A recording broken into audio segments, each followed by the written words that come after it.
Hello, everybody. Welcome back to another episode of Born from Sin. I hope that you had a fantastic week so far and that you've been kind to everybody, especially to yourself. Today's episode is called The Girl in the Picture, and I wanted to start sharing some of the ways that I've been healing. I've had a lot of people ask me the question, with all the trauma that I've been through, what I've done to be so positive with life now. I was fortunate enough that during certain times in my life, I was able to get the counseling that I needed. It was very few and far in between.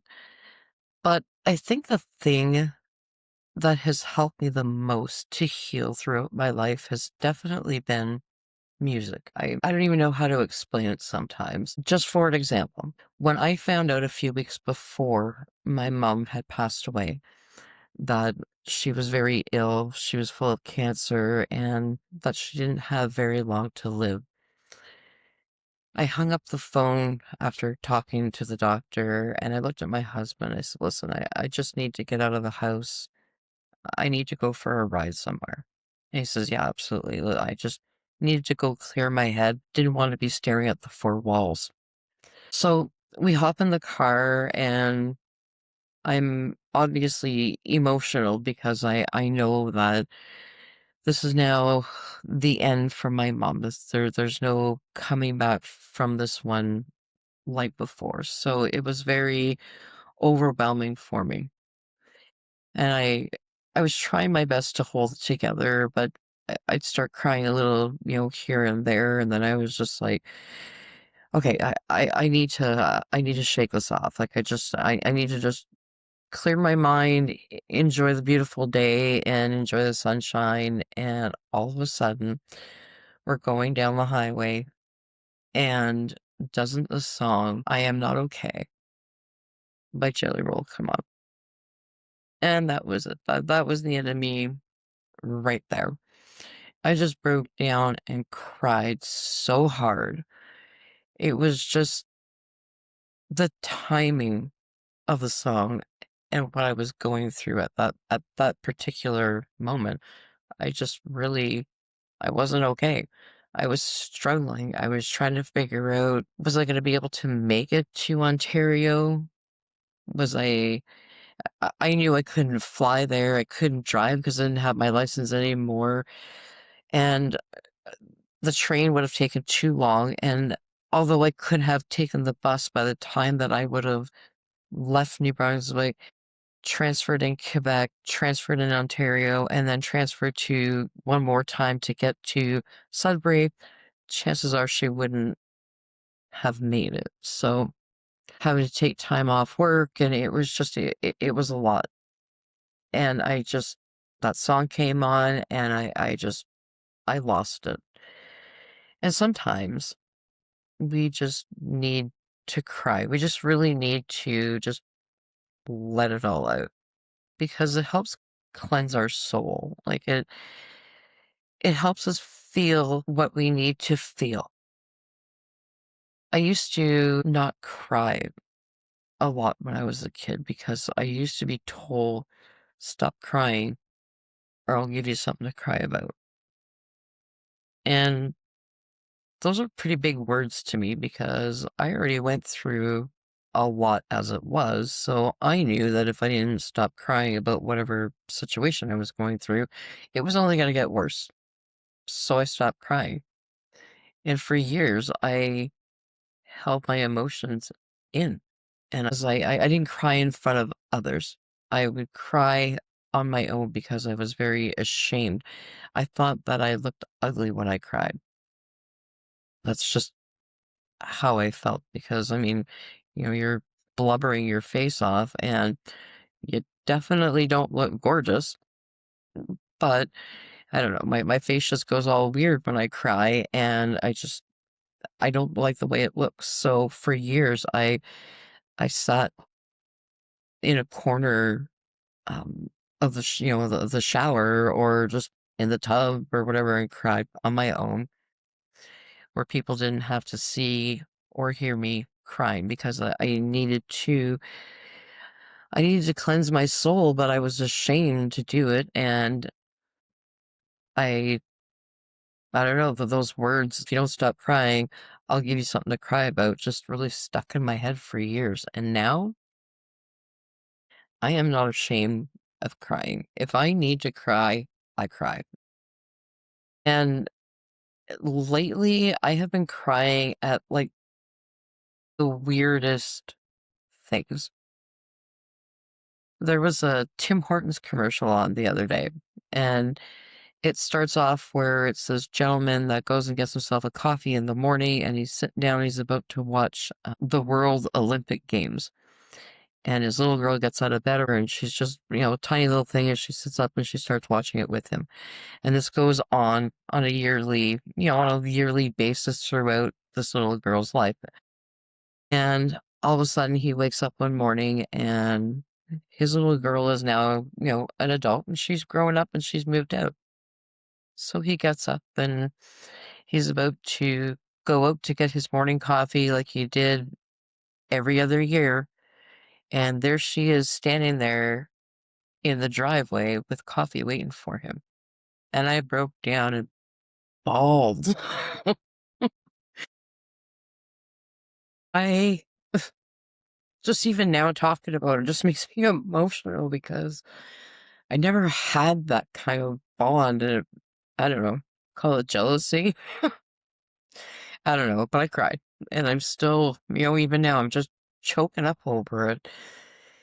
And sometimes you just have to, you just have to let those feelings go. You have to feel what you're feeling. I woke up on January 31st and I was doing fine. Didn't even clue into me how important January 31st was until I was on Facebook and I started scrolling through my memories. And then it hit me. That's the day that I met my best friend 40 years ago, and she's no longer with me. So Saturday, I was I was a wreck. Didn't matter, man. I watched that Tim Hortons commercial, broke down and cried. I ended up watching a movie with my husband, and it was very emotional. And it was actually a documentary that was called The Girl in the Picture. And I don't know if you're like me, but I love a good documentary. I love something that's going to keep my interest from beginning to end. The weirder, the better. I've had a very strange life myself, finding out that my parents' biological brother and sister and not husband and wife. So going through the trauma that I've gone through, I've gone through a lot. So for me, the weirder, I don't know, the better, the more it keeps my interest. And I watched the documentary, The Girl in the Picture, and I was so impressed by it. I ended up watching it again with my husband because he likes a good documentary. So we started watching it, and let me tell you, the things that this woman went through are absolutely insane. I've had a hard life, but let me tell you, after watching that movie, and it's not to dismiss what I went through or to make it any less real because what I went through was real. But what this woman went through was beyond unbelievable. And it makes me thankful, as crazy as that sounds, it makes me thankful that I only went through what I did. And I'm not gonna ruin the documentary for you because it's something that if you have been traumatized in your past, or if you're healing through your past, it might be a little bit too much for you to watch. But if you're like me and you've healed through most of your life, it might be something that will actually help you like it helped me. After watching this show, I cried. I watched it on January the 31st, which again was the the day that I met my best friend 40 years ago, and I just needed something to keep my mind off of that, but to still make me cry. And I knew that watching that documentary was gonna do it. So we finished up with the documentary, and there's a part in there where the daughter, the biological daughter, talks about being surprised about her mom's story and what her mom had gone through. And they asked her how she felt about it. She wasn't sure how she felt about it, but she was very all over the place with her emotions. And I could relate to that. I could relate to that a lot, especially when I found out that my parents were biological brother and sister. It really blew my mind, and I had to sit there and just run through all the crap and the stories throughout my entire life that I was told, and just now I'm trying to make sense of it all, and it's frustrating. And although I may never get the answers to everything that I'm looking for, I have to find my own way to get through it and put closure to it so that I can continue healing past it. And I sat there and I realized that this year is going to be 50 years since my trauma first started. My trauma started when I was 4 years old when my father raped me. And that was 50 years ago.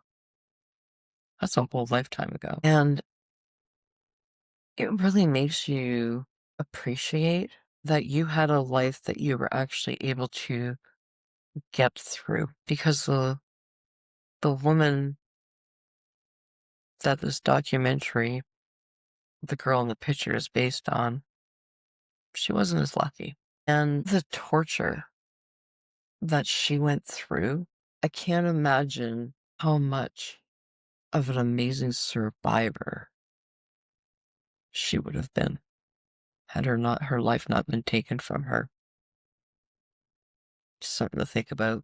And as I was sitting here trying to figure out what I was going to do for my show this week, I sat down and I was just so moved by the documentary and how grateful I was for surviving my story and being able to be here today and talk to you guys on my podcast, because there's a lot of people in this world that have gone through trauma that never had the opportunity to heal past it. Crazy to think about.